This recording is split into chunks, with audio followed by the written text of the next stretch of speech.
Assalamualaikum warahmatullahi wabarakatuh. Islam Viral kembali ke hadapan Anda untuk berbagi info Islami, semoga menginspirasi. Sebelum lanjut, mari bersama tebar syiar Islam dengan klik tombol subscribe, like, share, dan nyalakan lonceng notifikasi.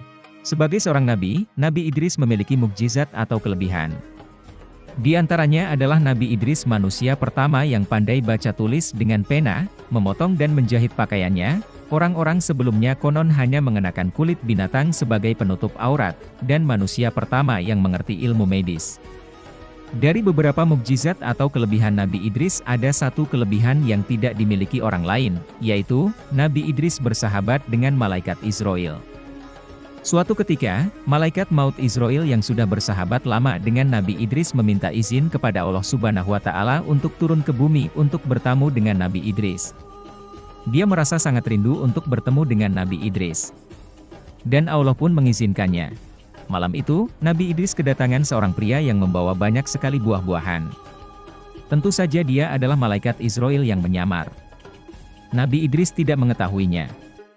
Nabi Idris kemudian menawarkan makanan itu kepada Israil namun ditolaknya. Akhirnya mereka berbincang-bincang dan keluar berjalan-jalan melihat pemandangan sekitar. Tak terasa sudah 4 hari mereka bersama. Karena sudah akrab, Nabi Idris mulai curiga dengan gerak-gerik sang tamu. Dengan rasa penasaran yang tinggi, akhirnya Nabi Idris pun bertanya, "Ya tuanku, siapa sebenarnya Anda?" Malaikat Israil menjawab, "Maaf ya Nabi Allah, saya sebenarnya adalah Israil." Nabi Idris bertanya lagi, "Malaikat Israil? Kaukah itu? Sang pencabut nyawa?" Malaikat Israil menjawab kembali, "Benar, ya Idris." Lalu Nabi Idris bertanya kembali, "Sudah 4 hari engkau bersama denganku. Apakah engkau juga menunaikan tugasmu dalam mencabut nyawa makhluk-makhluk di dunia ini?" Malaikat Israil menjawab kembali, "Wahai Idris, selama 4 hari ini banyak sekali nyawa yang telah saya cabut. Roh makhluk-makhluk itu bagaikan hidangan di hadapanku, aku ambil mereka bagaikan seseorang sedang menyuap-nyuap makanan." Nabi Idris kembali bertanya, "Wahai malaikat Israil, lantas apa maksud kedatangan engkau kemari? Adakah engkau ingin mencabut nyawaku?" Malaikat Israil menjawab, "Tidak Idris. Saya datang memang untuk mengunjungimu, karena saya rindu dan Allah mengizinkan saya." Nabi Idris menjawab kembali, "Wahai Israil, saya punya satu permintaan dan tolong kabulkan. Tolong cabut nyawa saya. Dan minta izin ke Allah untuk mengembalikan nyawa saya. Saya hanya ingin merasakan sakaratul maut yang banyak orang katakan sangat dahsyat." Malaikat Israil kembali menjawab, "Sesungguhnya saya tidaklah mencabut nyawa seseorang pun, melainkan hanya dengan izin Allah." Kemudian Allah Subhanahu wa Ta'ala mengabulkan permintaan sang Nabi. Dan malaikat Israil pun mencabut nyawa Nabi Idris saat itu juga. Malaikat Israil menangis melihat sahabatnya merasakan kesakitan. Setelah mati, Allah Subhanahu wa Ta'ala menghidupkan kembali Nabi Idris. Setelah hidup, Nabi Idris menangis sejadi-jadinya.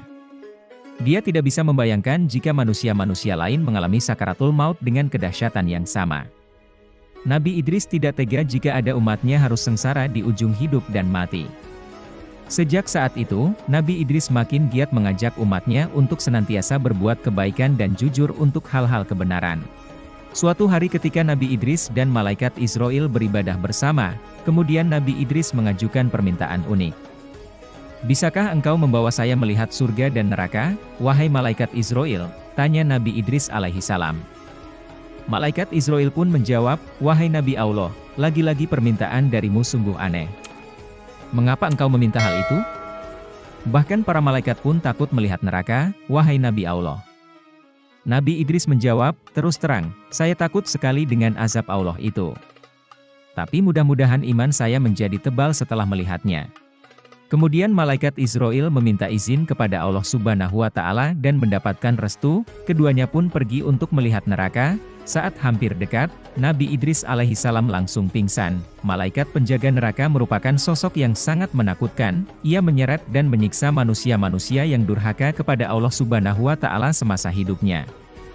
Nabi Idris alaihissalam tidak sanggup menyaksikan berbagai siksaan yang sangat mengerikan itu, tidak ada pemandangan yang lebih mengerikan dibandingkan dengan neraka. Api berkobar dahsyat, bunyi yang gemuruh menakutkan dan hal-hal yang mengerikan lainnya, Nabi Idris alaihissalam meninggalkan neraka dengan tubuh yang lemas. Tujuan kedua.